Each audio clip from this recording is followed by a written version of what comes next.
tā mīlēja viņu tanī dienā. Ļauds bija apņēmības pilni pasludināt viņu par savu valdnieku. Bet Jēzus zināja, ka vēl nebija pienācis laiks viņam kļūt par valdnieku. Pēc Dieva nodoma viņu tagad gaidīja nevis valdnieka gods, bet nāve.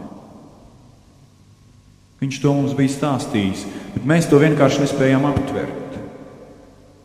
Kad mums bija pēdējās vakariņas kopā ar Jēzu, viņš mums skaidroja, ko nozīmē viņa nāve, ka tā ir upuris par visas pasaules grēkiem.